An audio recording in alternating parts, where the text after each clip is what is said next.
everybody! This week on Ask Kristen, I'm going to share a secret. Ooh. About Professor Fiance that I don't know that he would want me telling the internet about. I mean, it's not like a huge deal, so I feel like it's okay that I tell you, but maybe just like don't tell him I told you, okay?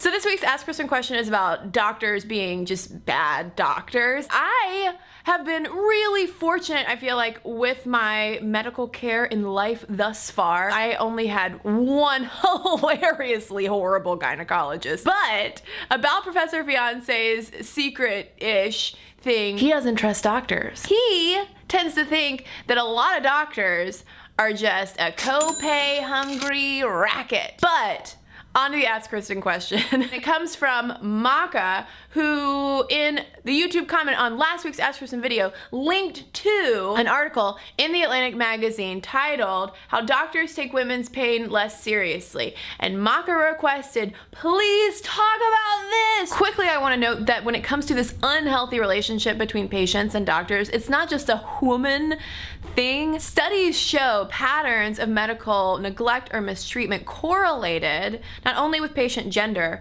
but also patient income, ethnicity, and weight. But if we do focus in on the female patient population, things get consistently bad when it comes to pain treatment. It could be anything from, oh, I went running and I twisted my ankle. Ouch. Things start to get a bit more complicated when we're dealing with these invisible kinds of issues like migraines, irritable bowel syndrome, vulvodynia, fibromyalgia, chronic fatigue syndrome. There was a landmark study about this that came out in 2001 called The Girl Who Cried Pain, and the study authors concluded, quote, women are more likely to be treated less aggressively in their initial encounters with the healthcare system until they prove they are as sick as male patients. The complexity of female pain management at the doctor's office stems partially from the fact that, yes, women and men do experience pain differently.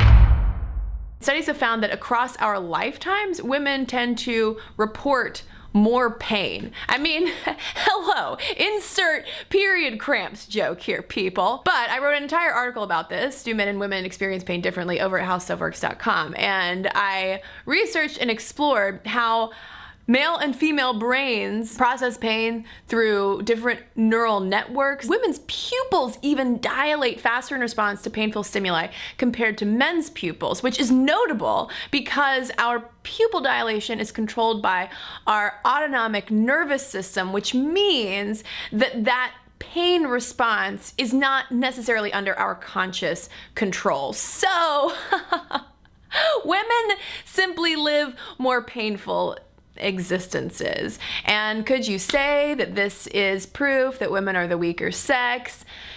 No. Let us not mix up pain sensitivity with weakness, because yeah, those are two different things. So a host of research has confirmed that women experience more chronic and severe pain compared to men. But get a load of this statistic. If a man and a woman walk into an emergency room, both complaining of acute abdominal pain, across the United States, the dude is gonna wait an average of 49 minutes before he is administered some kind of analgesic, whereas a woman is gonna wait 65 minutes. Anyone who has experienced any kind of severe pain can attest, 16 minutes feels like a long time. Why are so many doctors and nurses doubting female patients? The primary answer that I've seen to this has to do with socialization, where on the pro side of things, women and girls are culturally allowed to be more emotional, but because we are considered to be the more emotional and even, yes, weaker sex, that leads some doctors, who are often very pressed for time, to assume that maybe the women's pain isn't such a big deal because, oh, well, she's just being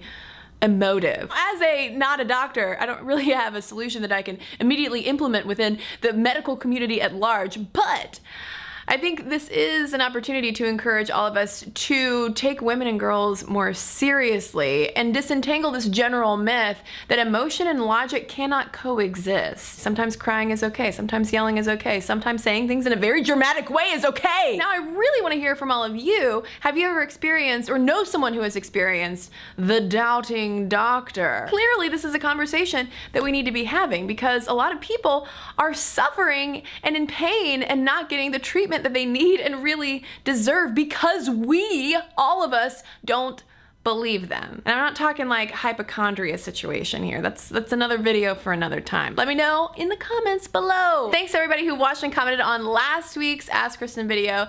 Am I OCD? Chelsea Gaylord commented, whenever I tell someone I have OCD, they generally get really excited and ask things like, what do you do? As if I have some sort of fun quirk. Obsessing over something that you know isn't reasonable to the point where it causes panic and sometimes physical distress is hard to explain to someone. I really appreciate your taking the time to make this video and raise some awareness about this disorder. And Jesse Pinkle said, you cannot be OCD. You can have it. The term I'm a little OCD is so false and so frustrating as people make lightheartedness of the illness and stereotype it to being simply extra tidy or clean when in reality the severe form is a life-debilitating illness which claims lives. P.S. That was not aimed at you, Kristen. You're fab. And you know what, Jesse Pinkle? You're fab too. And so are you, whatever your username is who's watching this video right now. As always, be sure to ask me your questions so I can give you some answers.